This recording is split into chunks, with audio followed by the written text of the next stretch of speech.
He's white now. He's white now. Yep, it's another one of these. I know it's now the opposite way than we're used to, but it's still the exact same thing. And to be honest with you, I don't really know how to feel because normally we should be against this in every margin, but it seems to be that there's a lot of energy from both sides that are kicking up an absolute mess. But I think I can do my best by scrambling all my thoughts and feelings into as many headings as possible and then coming to somewhat of a conclusion. But before we get there, a quick disclaimer, I don't plan on making any rebuttal or reply videos to this, so the most you'll get from me is in the comments because I'd rather just make theory videos and reviews and whatever dumb stuff I feel like talking about on the day. So without further ado, let's get straight to it.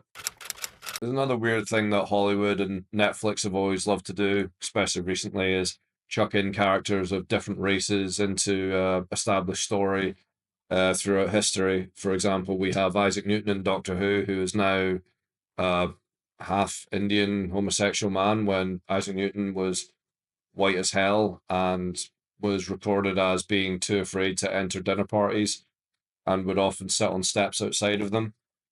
Maybe he was. Who knows? Who cares? However, Isaac Newton was white, and there was also that debacle recently where a country actually was attempting to sue Netflix. I'd have to look into that one deeper, but that's because they made Cleopatra into a black woman. And there was also buzz to make Gal Gadot Cleopatra, but understanding the political climate around there, you would know 100% why that would be a mistake. And yes, I understand there's going to be historical dramatizations where a bit more of a poetic license is granted. For example, you have 300 and everything that went on with that.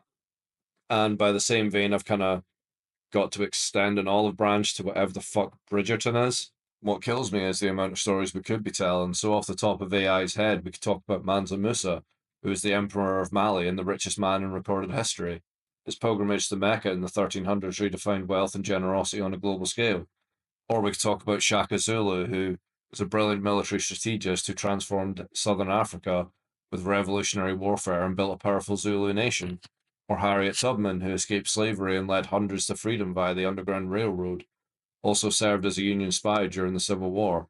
Or Frederick Douglass, who was a slave turned legendary orator, writer, and abolitionist, advisor to presidents, and fierce advocate for equality. And we have Toussaint Louverture. Oh, bloody hell. And he was a general and mastermind of the Haitian Revolution, defeated European empires, and led the only successful slave revolt in history. And we have George Washington Carver, who I know thanks to American Dad, and he was an agricultural genius who developed hundreds of uses for peanuts, revolutionized farming, and promoted environmental sustainability. Not to mention the lads who are absolute war heroes. For example, you've got Sergeant Henry Johnson, who's a World War One hero from the Harlem Hellfighters. This guy fought off a German raiding party alone, nicknamed the Black Death, and wasn't given his Medal of Honor posthumously until 2015. This guy was shot nearly 23 times and ended up using a blade and the butt of a rifle to kill a good number of Germans. Damn. We also have Doris Miller, who was a World War II Navy cook who manned anti-aircraft guns during the Pearl Harbor attack. He also carried wounded soldiers to safety, and he was the first Black American to be awarded the Navy Cross. Not to mention the Tuskegee Airmen, who are America's first black military aviators, flew over 15,000 missions in World War II, known for discipline, skill, and valor. So instead of rewriting history, why don't we just tell stories like these? I mean, fuck me, I'd tune in for Henry Johnson any day. This next one is the film equivalent of when Johnny Cash covers your song. It becomes a Johnny Cash song. This is with the swaps that absolutely worked because they fully encapsulated the characters. Two good examples off the top of my head is Samuel Jackson as Nick Fury. Now, Samuel Jackson could literally fucking star in anything and I would fucking tune into it.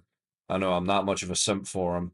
But as Nick Fury, he literally fucking encapsulated the entire character to the point where I don't even remember Nick Fury as originally being a white guy because it's now Samuel Jackson. Especially since the ultimate version of Nick Fury, which was literally based on Samuel Jackson. So yeah, pretty cool. Next up, we have one from my childhood, which was Mike Clark Duncan as Kingpin, and that was in Daredevil in 2003. And I know people hate that film because of Ben Affleck and everything else, but I love it. Mike Clark Duncan is a giant motherfucker. He's got a great voice. and he brings this kind of new sort of style to the Kingpin. And I know Vincent D'Onofrio plays the new Kingpin, but for me, it's always going to be Mike. And also, rest in peace. And I still like that film. I don't care what anyone says. Bullseye was awesome. Daredevil was class. I liked Elektra. The only thing that was a downside was how much fucking Evanescence they. Next up, we've got to talk about legacy characters. Now, we've had a ton of flashes, i.e., we've had Barry Allen going to Wally West. We've had Guy Gardner changing to whoever Guy Gardner changes into in Green Lantern. And we've had however many Robins from Dick Grayson, Damian Wayne, Tim Drake, the other guy. And then we have Spider-Man going from Peter Parker to an interdimensional Miles Morales.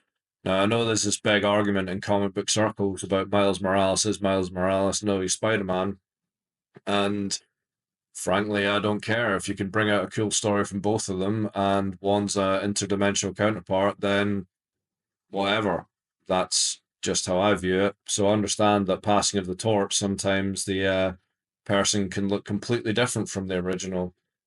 And I know Indiana Jones wanted to do it with Phoebe Lawler Bridge or Waller Bridge, and that was just fucking terrible. But I understand as well there's going to be a torch passing moment, and it's usually who's best for the mantle. So the same thing applies here, I suppose. I would be remiss if I didn't start mentioning the arguments on the other side on this. So, something I did notice in recent years is people would come out and they would say, you don't like Project because of X reason. For example, someone would come up to you and say, you just don't like Captain Marvel because she's a woman. And that would be the whole defense, or they'd lump in extra to it. For example, they'd say, you're not ready for films like Captain Marvel or Wonder Woman when Wonder Woman was just fine. And the only reason that people didn't like Captain Marvel is because it was shite. There. It's been said. My whole point of this is using this kind of defense of you don't like it because of X character in this, or even in The Last of Us, you don't like it because it killed Joe, when that's completely avoiding the actual argument and actual reason why people don't like it or don't want it. It's, yeah, there'll be a subset of people that didn't like it because of that, and whatever, those people are always going to exist. So what do you really expect? But there's also a lot of semi normal people that go, I didn't like that because it was just crap. In the same vein, that I don't want to put in all critics to the same argument into the Captain Marvel defense type of thing. I mean, granted, some will be, but it's unfair to tar everyone with the same brush. But anyway, back to my original point. Using this type of defense of you don't like this because of this one reason is a very weak excuse to shield against your own crappy writing. And I know it's been said a million times before, but it seems to be that films and everything these days are mainly made with, right, what can we use as a shield to defend our terrible ability to write a good story? In conclusion, it simplifies an argument and declares the argumenteer as the winner before they've even listened, so that's why I'm not a fan. With this, we probably have countless examples, but the one that's sticking in my mind the most is Pedro Pascal as Joel. And there's another reason as well that I want to say at the end on this little rant. I know Pedro looks like Joel to an extent, even though he is considerably smaller, and Joel's a big, bulky, rough Texan dad, and Pedro Pascal's a wet lettuce. He does somewhat look like him facially, and that still isn't enough. Pedro Pascal's a great actor, don't get me wrong, he'll always be my Oberyn Martell, and he did a great job as a Mandalorian in the first two seasons, especially with the stuff he's been given. And as Joel, though, he just doesn't meet the mark. He comes across as weak and unstable and incapable of, well, doing anything, probably even tying his own shoelaces. But anyway, where was I? There was another thing I wanted to mention in the flashback episode. So hear me out on this and tell me if I'm absolutely insane. But you meet Joel's dad in the show, which you don't meet in game. And he's a South American gentleman who is a sheriff, it would appear. And the man is called Miller.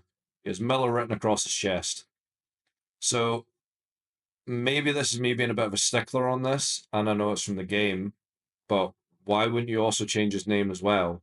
Because therefore, Joel's dad his parents, i.e., his granddad, would have to be from Anglo-Scottish descent, have the last name Miller. So wouldn't it make more sense to give him a South American last name, same with Joel, or give the Miller name to, well, yeah, give the Miller name to the dad, but make the mum South American. So therefore, Joel's now mixed race. I mean, would that seem to make more sense? There's a similar thing with the Fantastic Four or Fant Four stick or whatever you want to call it. So you got a badass actor like Michael B. Jordan, and he's playing Johnny Storm, and Sue Storm is white, and they're meant to be brother and sister. So why can't you just make another small change there and make Sue Storm also black? Eh? So my point is on this: don't go half-assed. Always use your whole ass if you're going to do something. And one last tidbit as well. So in the new Harry Potter, they've race swapped Snape, and Snape canonically was bullied within the story by Harry's dad. And now, how bad is this going to look when he's now a black man being bullied by him for apparently no reason?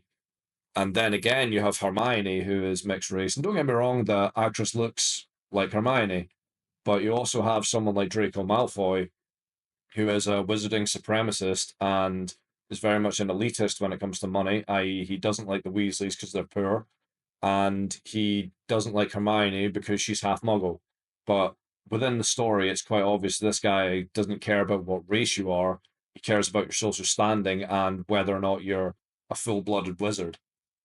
So now, in effect, you are making him something he isn't by making him care about mudbloods and etc. And that now changes a little bit the meaning in the story. And yeah, so I think that's also a change we also got to be careful on is if you're going to change one thing, you've got to change a lot more. It's kind of like a domino effect, but hey ho, next bit. Okay, I've gassed up enough on pretty much every subject I can think of within this heading and explained my points, hopefully affluently or whatever fancy pretentious word.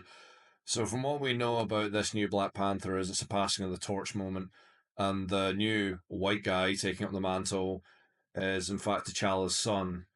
Whether he's biological, adopted, or taken from a bloody test tube, that part remains unseen. And this isn't the first Black Panther passing of the torch, handover, takeover, whatever you want to call it. It actually dates all the way back to the 90s BC. Now, that was a lot of painstaking research to understand that. It wasn't just me clicking on a Comic Drake video.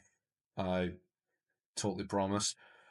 Anyway, still talking on this, I still think this is one of those bizarre decisions because we got people on both sides of the aisle. We have people that were totally fine with all this stuff happening a couple of weeks ago, saying it doesn't matter, they're just a character, grow up, now screeching their bloody tits off about it. And we've then got people on the other side of the aisle, now the pendulum's swinging in their direction, that are laughing at them even though they hated the idea of changing characters. So, unfortunately for me, I'm just kind of sat here on the fence wondering which way to believe because the more I look into this, the more I get confused. And frankly, I just want all stories to go back to being just good again, and we can argue about would X character make Y decision or whatever else, instead of what color of skin do they have and what god do they pray to and who do they want to go to bed with at night or during the day. So if anything comes of this, hopefully the audience make a big enough uproar from both sides that we just leave this silly tradition in the past, move forward, and just tell good stories. You've got to stick to your principles. Right, I know that would have been the coolest way to end, but I'm not cool. I'm a total dork. So, yeah, feel free to say whatever the hell you like. If you didn't like my video but didn't watch it all the way through, shame on you. If you watched it all the way through and you want to destroy my points and make a video dissecting it, then also by all means, I want to get better at doing this type of stuff, and it's certainly better than bringing my opinions out at family dinners or at bars at unsuspecting strangers. So I just want to have a bit of discussion on this. Tell me what you feel, and after that, I'm not touching race swaps again, regardless.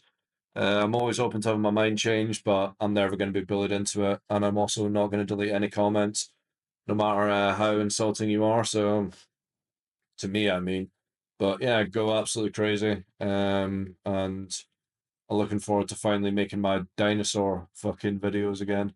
Dinosaur summer.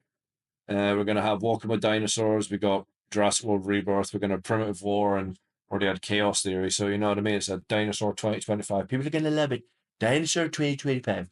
My wife hates it when I do that voice, but anyway, yeah. Peace.